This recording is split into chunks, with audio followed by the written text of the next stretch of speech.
নবী সাল্লাল্লাহু আলাইহি ওয়াসাল্লাম বলেছেন যে এই দোয়া পড়ার পরে যদি কেউ সকালে পড়ে রাত্রের আগে মারা যায় জান্নাতে চলে যাবে ইনশাআল্লাহ। রাতে পড়ে সকালের আগে ইন্তেকাল করলে জান্নাতে চলে যাবে ইনশাআল্লাহ। আমি ইস্তেগফারের আপনাদেরকে 2-3টা দোয়া শিখাই দেই আগে ছোট্ট করে।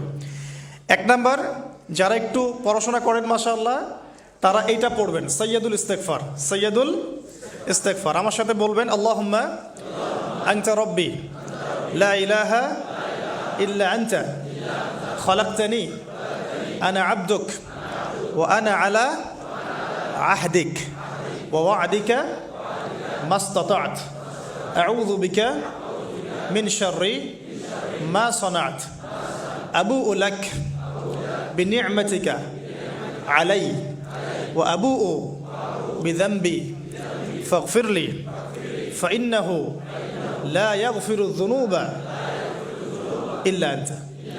এই যে আমরা গত লেকচারে বলেছিলাম যে আমাদের ইবাদতগুলো অন্তঃসার শূন্য হয়ে যাচ্ছে এই কারণে, বিকজ আমরা অর্থটা বুঝি না। এই যে দোয়াটা আপনি করলেন, নবী সাল্লাল্লাহু আলাইহি ওয়াসাল্লাম বলেছেন যে এই দোয়া পড়ার পরে যদি কেউ সকালে পড়ে রাত্রের আগে মারা যায় জান্নাতে চলে যাবে ইনশাআল্লাহ। রাতে পড়ে সকালের আগে ইন্তেকাল করলে জান্নাতে চলে যাবে ইনশাআল্লাহ।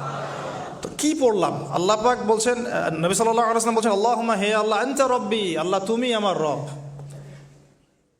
খলাকতানি তুমি আমাকে সৃষ্টি করেছো, আনা আবদুক আমি তোমার বান্দা, ওয়া আনা আলা আহদিকা আমি তোমার সাথে যে অঙ্গীকার করেছি এর উপরে আছি, মাস্তাতা থাকার চেষ্টা করছি, আমি সাধ্যমতো থাকার চেষ্টা করছি। আবুউ লাকা বিনি'মাতিকা আলাই আমার উপরে আমার যে উপরে তুমি যে নিয়ামত দিয়েছো আল্লাহ এগুলো আমি স্বীকার করছি। হে আল্লাহ তুমি আমার উপর যত নিয়ামত দিয়েছো আমি স্বীকার করছি। ওয়া আবুউ বিযানবি আমার যত গুনাহ আল্লাহ সব স্বীকার করছি। এইভাবে যদি বান্দা আল্লাহর কাছে দোয়া করে আল্লাহ মাফ করবেন না? সুবহানাল্লাহ। ফাগফিরলি আল্লাহ আপনি আমাকে মাফ করুন, ফাইন্নাহু লা ইয়াগফিরু যুনুবা ইল্লা আনতা, কারণ আপনি ছাড়া যুনুব কেউ ক্ষমা করতে